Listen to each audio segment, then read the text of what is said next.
Imaginez un peu, en 13 ans à peine, un seul homme a complètement redessiné la carte du monde antique. Aujourd'hui, on se penche sur la figure d'Alexandre le Grand, né en 356 et mort en 323 avant notre ère. On va essayer de comprendre non seulement son parcours, qui est absolument fulgurant, mais aussi les rouages de la construction de son immense empire. Alors comment est-ce possible? Comment un petit royaume du nord de la Grèce a-t-il pu devenir cet empire gigantesque? C'est la grande question que se posent les historiens et elle va nous servir de fil rouge tout au long de cette analyse. Pour y répondre, on va procéder en 5 étapes. D'abord, qui était l'homme derrière la légende? Ensuite, on verra sa conquête, puis comment il a fait pour gouverner. On abordera aussi le grand débat. Était-il un visionnaire ou un pragmatique? Et enfin, on parlera de son héritage, un héritage assez inattendu. Allez, on commence. Pour comprendre l'Empire, il faut d'abord comprendre l'homme. Et Alexandre, c'était une personnalité vraiment complexe, pleine de contrastes. Ce qui est fascinant, c'est que depuis l'Antiquité, on a deux portraits de lui qui s'opposent radicalement. D'un côté, le génie visionnaire, presque un demi-dieu, et de l'autre, le tyran impulsif, violent, sanguinaire. Le travail de l'historien, c'est de naviguer entre ces deux images. Cette citation d'Olivier Battistini, je trouve, résume ça à la perfection. Alexandre, c'est à la fois Apollon, le dieu de la raison, et Dionysos, celui de la passion, de la démesure.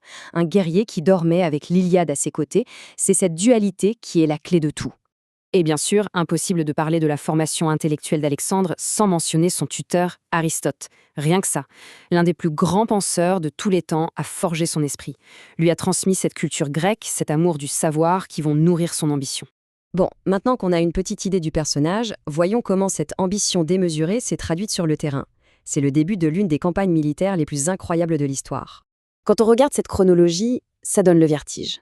En à peine plus de 10 ans, son armée va parcourir des milliers de kilomètres. Il se lance à l'assaut de l'immense empire perse et le met à genoux après des victoires retentissantes comme Issos ou Gaugamel. 5 millions de kilomètres carrés. Le chiffre est tellement énorme qu'il est difficile à imaginer. Pour se faire une idée, c'est environ 10 fois la superficie de la France métropolitaine actuelle. Et tout ça conquis en seulement 11 ans. C'est juste phénoménal. Et il faut bien comprendre que ce n'était pas une série de guerres improvisées.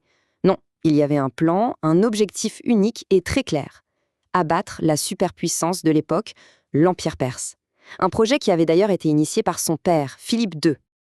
Alors, conquérir, c'est une chose. Mais administrer un territoire aussi gigantesque et diversifié, c'en est une autre. Et c'est là qu'on découvre une autre facette d'Alexandre, l'homme politique. Il va se montrer incroyablement pragmatique. Plutôt que de tout détruire pour repartir de zéro, il va s'appuyer sur les systèmes administratifs perses existants, les satrapies. Il garde le cadre, mais il place ses hommes de confiance à la tête. Et pour sécuriser le tout, il installe des garnisons et fonde des dizaines de villes. L'exemple parfait de cette stratégie, c'est bien sûr Alexandrie d'Égypte. Ce n'est pas juste une ville nouvelle, c'est un instrument de pouvoir.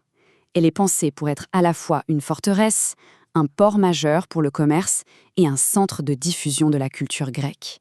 Et voici peut-être son coup de génie politique, il ne se présente pas comme un occupant étranger, mais comme le successeur légitime des rois perses. Il adopte leurs tenues, intègre leurs nobles à sa cour, respecte leurs protocoles, il s'inscrit dans la continuité pour mieux asseoir son pouvoir. Tout ça nous amène tout droit à l'un des plus grands débats chez les spécialistes d'Alexandre. Finalement, quel était son but? Voulait-il vraiment créer un monde nouveau en mélangeant les cultures, ou était-ce juste une stratégie pour garder le contrôle? La question peut paraître simple, mais la réponse est loin de l'être, et les historiens sont encore aujourd'hui très partagés sur le sujet. D'un côté, on a des actes forts, comme l'intégration de 30 000 soldats perses dans son armée, ou les fameuses noces de Suse, où il marie des milliers de ses officiers à des femmes perses. Ça ressemble à une politique de fusion. Mais d'un autre côté, on peut y voir un calcul très pragmatique. Pour tenir un empire pareil, il fallait absolument s'allier avec les élites locales. Pour les auteurs antiques, comme Plutarque, la question ne se posait même pas. Pour eux, c'était clair, Alexandre menait une mission civilisatrice. Son but était de diffuser la supériorité de la culture grecque, l'hellénisme. Alors que cet empire immense est en train de se consolider, que le projet semble sur les rails, tout va s'arrêter de façon aussi brutale qu'inattendue. Arrivé aux confins de l'Inde, son armée épuisée refuse d'aller plus loin et le force à faire demi-tour. C'est un premier coup dur. Et sur le chemin du retour, à Babylone, Alexandre tombe malade et meurt. Il n'a que 33 ans. Son empire se retrouve orphelin. Le résultat immédiat, ce n'est pas l'unité, c'est le chaos. Sans héritier clair, ces généraux qu'on appelle les diadoques, les successeurs, vont se déchirer pendant des décennies pour se partager les morceaux de l'Empire. Mais paradoxalement, c'est de ce chaos que va naître son héritage le plus durable. Ces conquêtes marquent la fin de l'époque grecque classique et le début d'une toute nouvelle ère, la période hellénistique.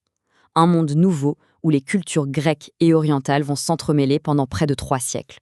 Ce qui nous amène à une dernière pensée. Finalement, l'empire territorial d'Alexandre n'a pas survécu à sa mort. Il s'est effondré presque aussitôt. Mais l'idée qu'il a mise en mouvement, celle d'un monde où Orient et Occident se rencontrent, eh bien cette idée, elle, a façonné l'histoire pour des siècles.